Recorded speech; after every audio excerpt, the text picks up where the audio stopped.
उस डॉक्टर ने मुझे अपने ऑफिस के रूम में बंद कर लिया था। रात के 12 बज रहे थे और उस डॉक्टर ने मुझे कहा कि अपने कपड़े अस्सलाम वालेकुम। तो खुशामदीद करते हैं आपको हमारे यूट्यूब चैनल हयात ऑफिशियल में। अगर आप मज़ीद ऐसी वीडियोस देखना चाहते हैं तो हमारे यूट्यूब चैनल को सब्सक्राइब कर दें। मेरा नाम सायमा है और मेरी उम्र 20 साल है। मेरे घर में मेरी वालदा और मेरा एक छोटा भाई जिसकी उम्र 7 साल है।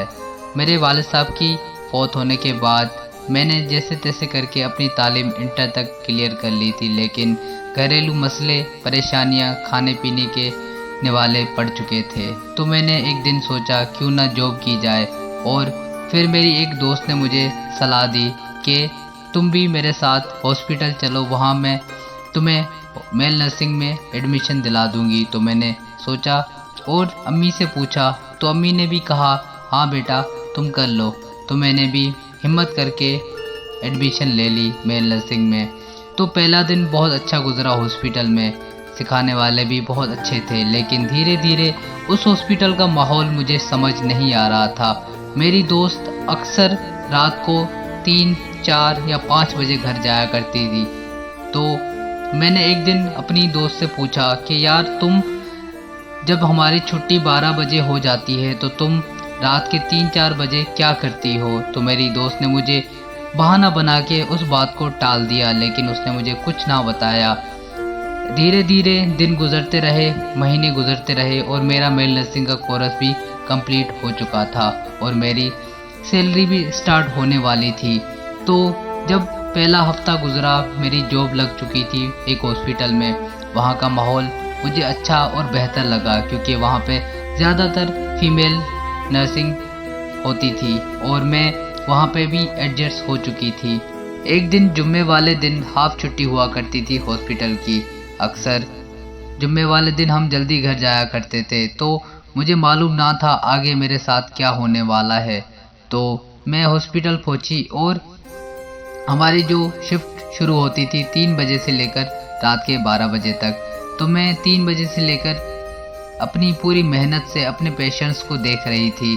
देखने के बाद 10 बज चुके थे। 10 बजने के बाद मेरा जो सबसे ऊपर हेड वाला डॉक्टर हुआ करता था उसने मुझे बुलाया और कहा कि तुम 10 बजे के बाद मेरे ऑफिस में आ जाना। और मैं 10 बजे के बाद अपने पेशेंट को नींद की इंजेक्शन देकर या किसी और पेशेंट्स को दवाइयाँ वगैरह देकर मैं सीधा अपने हेड डॉक्टर के पास चली गई। और वहाँ पे मैं बैठी और बातें हुई हमारी।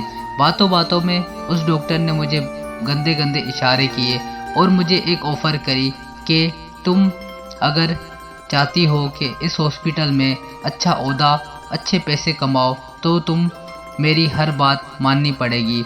लेकिन मुझे समझ नहीं आ रहा था क्योंकि वो डॉक्टर पहेलियों में बात कर रहा था। लेकिन मैंने जैसे तैसे करके उसकी बातों को थोड़ा इग्नोर किया और मैंने कहा कि सर मुझे लेट हो रहा है, मुझे घर जाना है, हम इस बारे में कल बात करेंगे। तो मैं सीधा घर की तरफ निकल गई। लेकिन मैं बहुत परेशान और हैरान थी और मुझे कुछ समझ नहीं आ रहा था कि मैं आगे क्या करूं, क्योंकि ऐसी चीज़ें पहली बार मेरी ज़िंदगी में हो रही थी। और आपको तो पता ही है कि जब बाप का साया नहीं होता तो एक बेटी के ऊपर कितना जुल्म किया जाता है ज़माने की तरफ से। तो मैं जैसे घर पहुंची तो मैं पूरी रात सोई नहीं। मेरे दिमाग में उस डॉक्टर की अजीब अजीब बातें जो उसने मुझसे की और जो उसने मुझे ऑफ़र की, मैं वो बयान नहीं कर सकती। लेकिन एक औरत के लिए किसी गैर मत के साथ सम्मत बनाना बहुत बड़ा मुश्किल होता है। तो मैंने अपनी दोस्त को कहा कि यार मेरे साथ ये मसला है। तो मेरी दोस्त ने मुझे कहा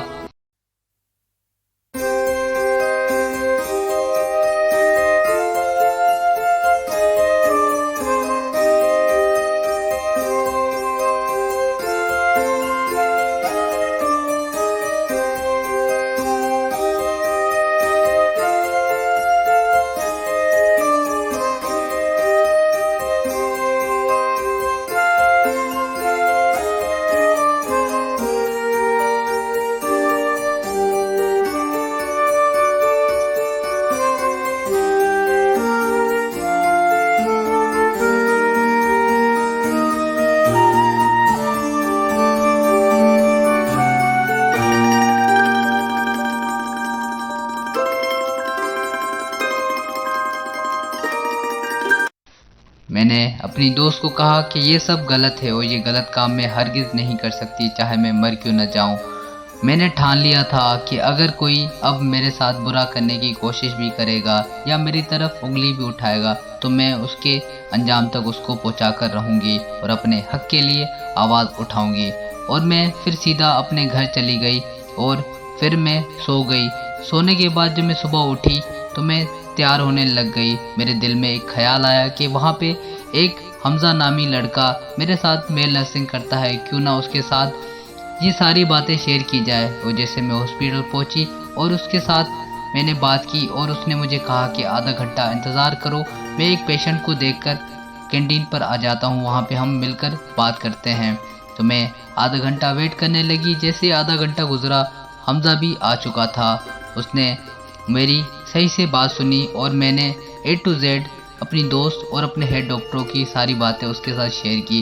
तो उसने भी ये कहा कि ये सब मुझे मालूम है, लेकिन हर लड़की अपनी इज्जत बचाने की खातिर आवाज़ नहीं उठाती, तभी मैं किसी की मदद नहीं कर पाता। मैंने भी बहुत कोशिश की है लेकिन मैं कुछ कर नहीं पाता। अगर मैं कुछ करता भी हूँ तो बदले में मुझे ही बदनामी का सामना करना पड़ता है, क्योंकि वो लड़की आखिर में मुकर जाती है।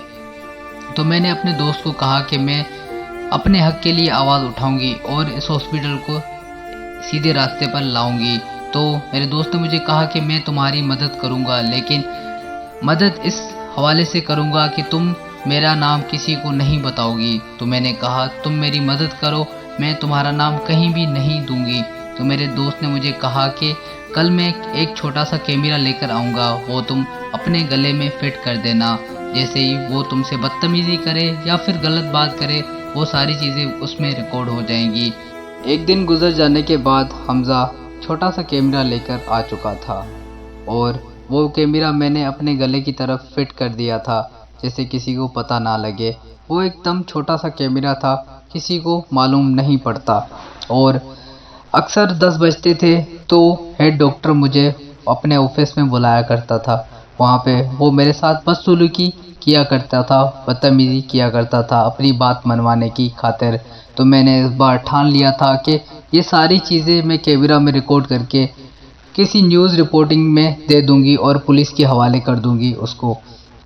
तो मैंने इंतज़ार किया कब 10 बजेंगे और कब डॉक्टर की कॉल आएगी। जैसे ही डॉक्टर की कॉल आई और मैं सीधा डॉक्टर के ऑफिस में गई और वहाँ पे हिम्मत से बैठ गई। बैठने के बाद डॉक्टर ने अपने हर पैतरे आजमाने की कोशिश की, अपनी गलीज और गंदी बातें शुरू करना स्टार्ट कर दी थी और वो मेरे साथ बदतमीज़ी करता रहा और वो सारी चीज़ें कैमरा में रिकॉर्ड होती रही। लेकिन जब वो मेरे नज़दीक आने लगा और जब मेरे हाथ थामा, उसने हाथ पकड़ लिया उसने, तो मैंने उसको ज़ोर से थप्पड़ मारा और कहा कि मेरे नज़दीक मत आओ। और उसी टाइम हमज़ा भी पुलिस और न्यूज़ वालों को लेकर आ चुका था। जब पुलिस और न्यूज़ रिपोर्टर वाले आ चुके थे तो सारी रिकॉर्डिंग मैंने पुलिस वालों के हवाले कर दिए और सारी चीज़ें बता दी। पुलिस वालों ने उस डॉक्टर को अरेस्ट किया और लॉकअप में डाल दिया। तो दोस्तों उस डॉक्टर को अपने गलत काम की सज़ा मिल चुकी थी। तो दोस्तों अगर ये वीडियो आपको पसंद आई है या फिर मज़ीद ऐसी वीडियोस को देखना चाहते हैं तो हमारे YouTube चैनल को सब्सक्राइब कर दें, क्योंकि हम हर दिन ऐसी वीडियोस अपलोड करते रहते हैं।